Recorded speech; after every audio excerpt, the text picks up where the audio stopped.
Hey guys, this is not a video about a logical fallacy. It seems to me like the internet has really encouraged people to indulge in insulting and reviling one another by invoking logical fallacies. People want to shut down each other's arguments. People want to laugh in other people's faces by saying, oh no, that's a blank fallacy. Actually, sometimes you need to have a somewhat more quiet and relaxed and respectful attitude when your fellow human beings slip into fallacious modes of thinking.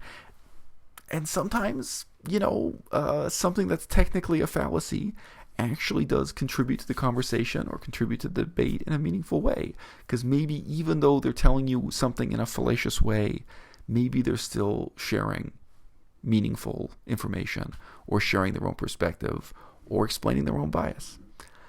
One of the many fallacies that people like to complain about, sometimes in a shallow and catty way, sometimes in a sincere way, is the slippery slope fallacy. So one of my reasons for making this video in the way I am, there was a comment months and months ago on YouTube, little one-sentence comment from Olivia B. Shout out to Olivia if you still watch the channel months later. Olivia said, Eisel loves the slippery slope theory more than he loves talking about the Green Party. And when she says talking about the Green Party, what she really means, of course, is complaining about the Green Party. I have many videos in which I complain that I really dislike the Green Party of Canada.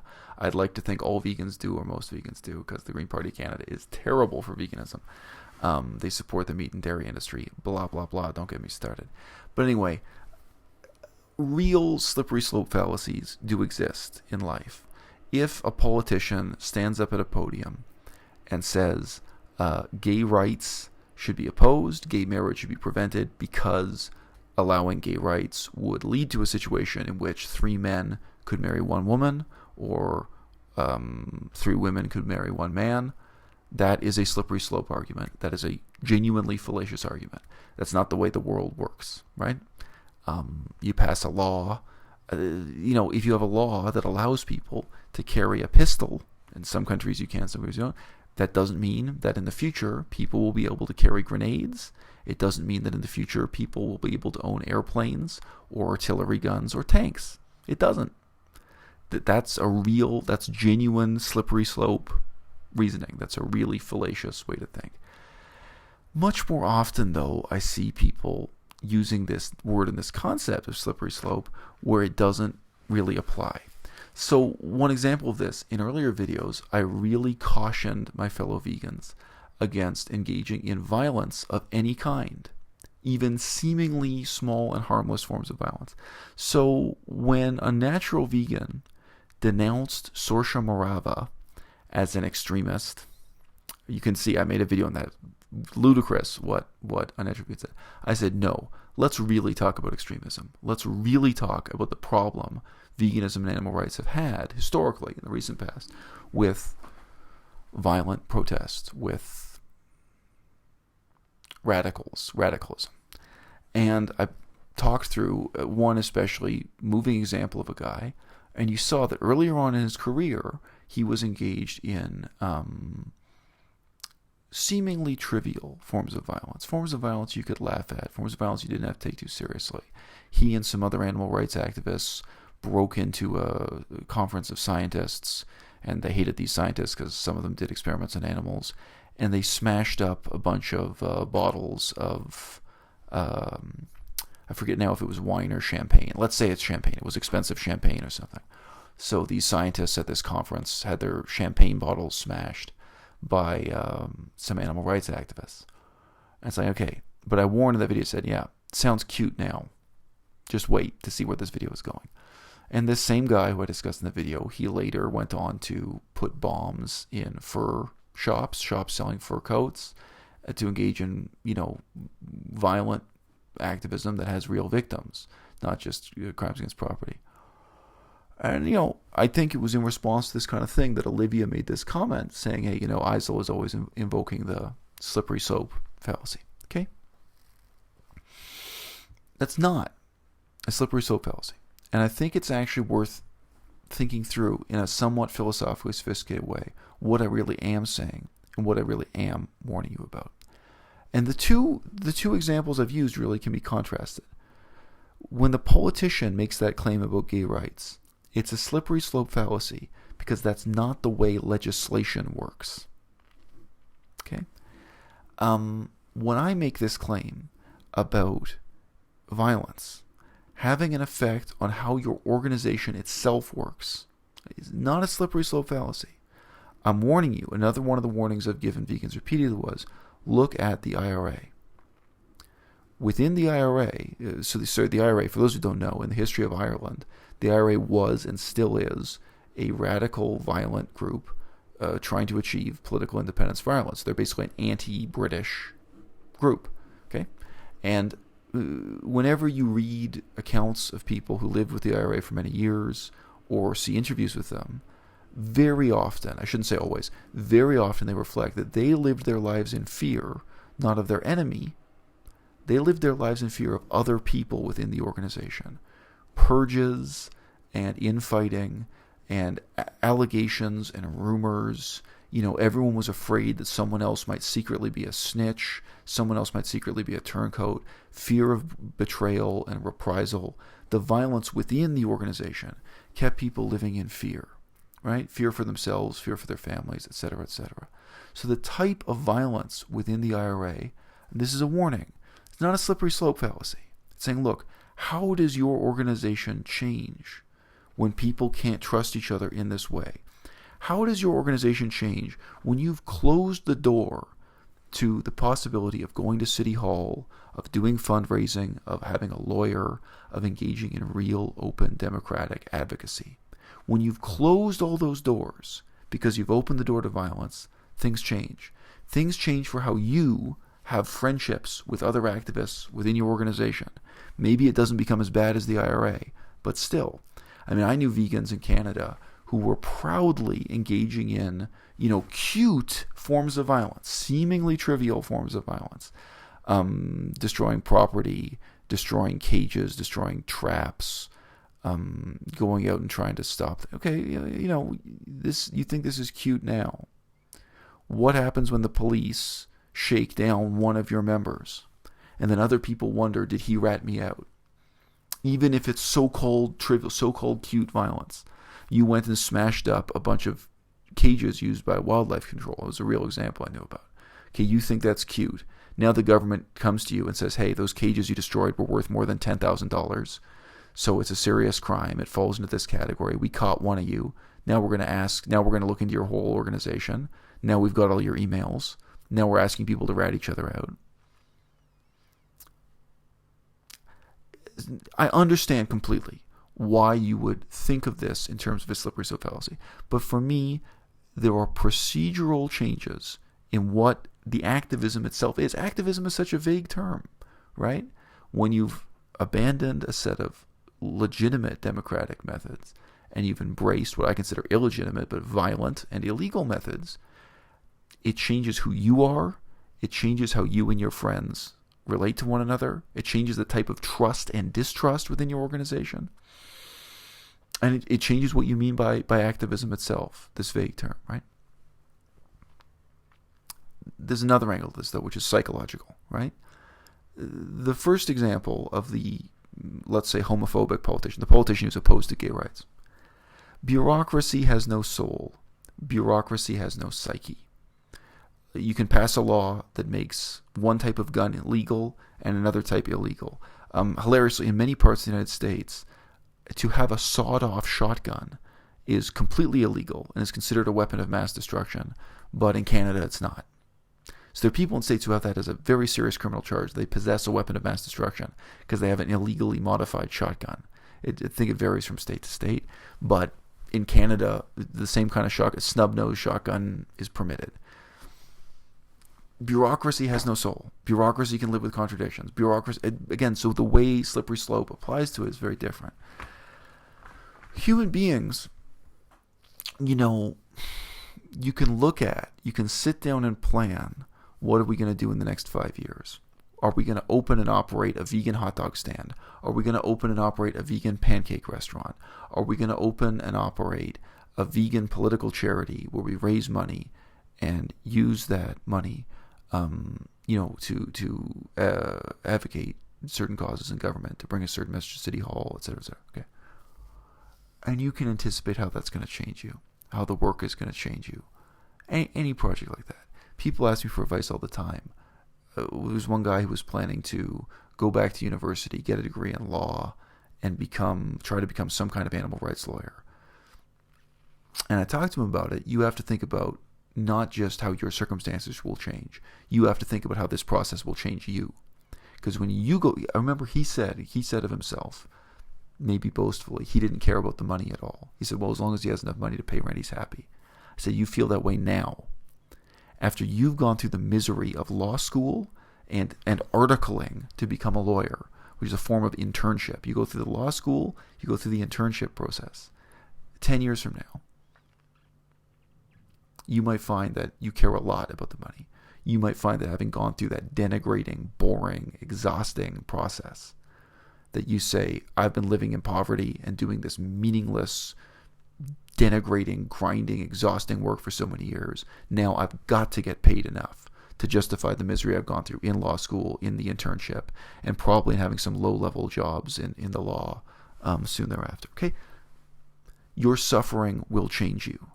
And I mean, some people are freaked out about the way I use the word suffering. Yes, I do actually consider the type of experience you go through in law school suffering. I think this is no cynicism at all. People really do suffer going through that process for years and years. Go to law school is not permanent vacation. It's not a vacation. Of course, the type of suffering is different from being tortured or what have you. You can talk about that. You can meet other people who've been through law school. But the real lesson I want to draw your attention to here is that suffering will change you, not just in ways you can anticipate, but in ways that you cannot anticipate. And I've seen that again and again in the study of politics, in the study of extreme politics, to cut to the chase. In university, before September 11th, 2001, before September 11th, I studied politics in the Muslim world. And you saw all the time there would be guys who, at one stage of their career, were relatively moderate, relatively pragmatic, and then they got snatched off the street, put into a ghost house, tortured, and when they came out, their perspective on the world was different. Their perspective on politics was different. To say they had been radicalized maybe gives radicalism a bad name. Saw that again and again. Again, with communism, the type of repression, the type of violent experience many communists endured. Maybe at the start of the process, maybe when they first became ideological communists, they weren't down to engage in house-to-house searches, murdering babies with bayonets, literally murdering babies. But they go through a process, and by the end of that, suffering has changed them, and they're completely down to murder babies for the cause. In my essay, it's a good essay about communism in the far east of Russia. So this is the part of Russia politically that really is in Asia. So they did have Russian people there, but they had Korean people and Japanese people and Chinese people. It was and they had indigenous Asian ethnic minority people. This is really the Russian Empire, but in East Asia.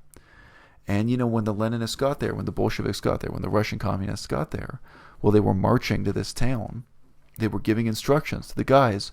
Hey, when we get to the next town, we're not just killing adult men. We're not just killing women and children. We're even killing, babies.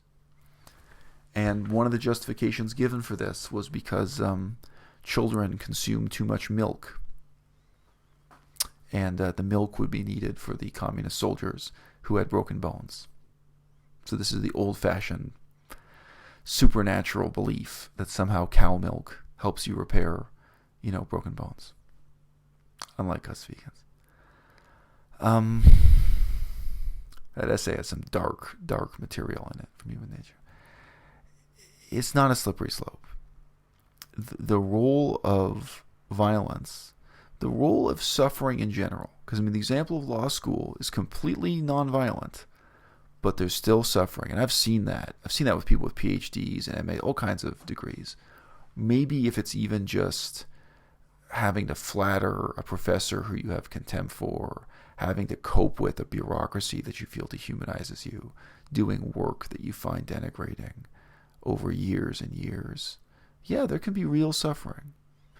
And again, it doesn't necessarily make people bitter, but it changes people in ways they can't anticipate themselves.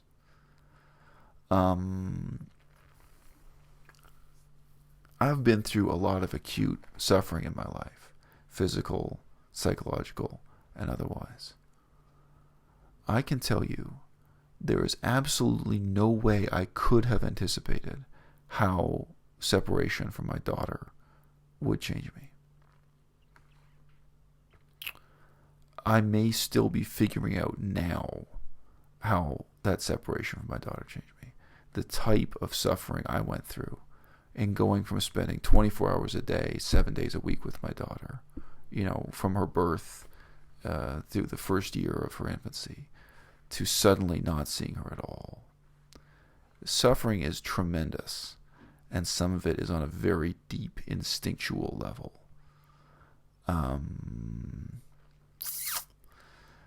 And again, even though it may sound like a very abstract form of suffering, I can definitely say the type of suffering I went through in bureaucratic situations where no one's hurting me impacted me more and changed me more than some really direct forms of suffering, like extreme illness or broken bones, or having my life threatened, having someone try to kill me with a machete. That stuff didn't really. Maybe I'm unusual. That stuff did not impact me a lot. And I'd say this actually links back to racism in a dynamic way. I really do appreciate, and some white people can't, I really do appreciate how the type of suffering a black person might feel when bureaucracy treats them in a denigrating way, even if it's subtle, in coping with a white bureaucracy that's biased against them, in coping with police officers or any kind of bureaucratic situation.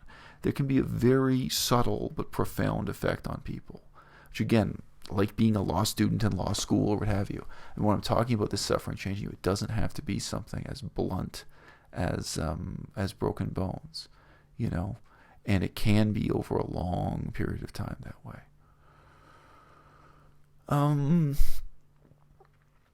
So my warning against violence, my long-standing argument that vegans have to appreciate the importance of genuinely democratic, genuinely open methods. I think of these few people who openly advocate for violence of any kind. I've talked about this in the channel before. Some people say violence, but they only endorse violence against property, not violence against people. This kind of halfway measure, blah, blah, blah. If you think the level of hostility and backstabbing and suspicion and hatred that we have within veganism now is bad, I can imagine it getting worse.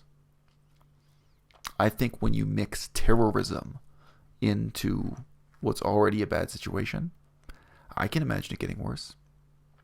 But I've studied political history. I can imagine veganism being less like a high school prom and more like the IRA. And I want to stop that from happening.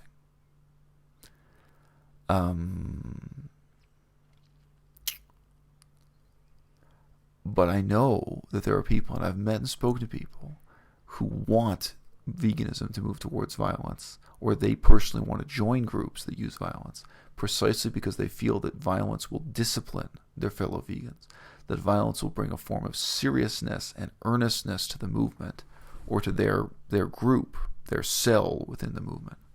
They want the secrecy and seriousness and self-discipline that violence will bring, that the fear of state repression will bring.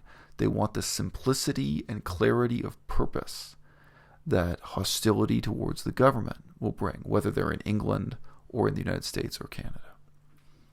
I understand that. Emotionally and intellectually, I understand that. But I'm here to tell you, sincerely, that you're wrong.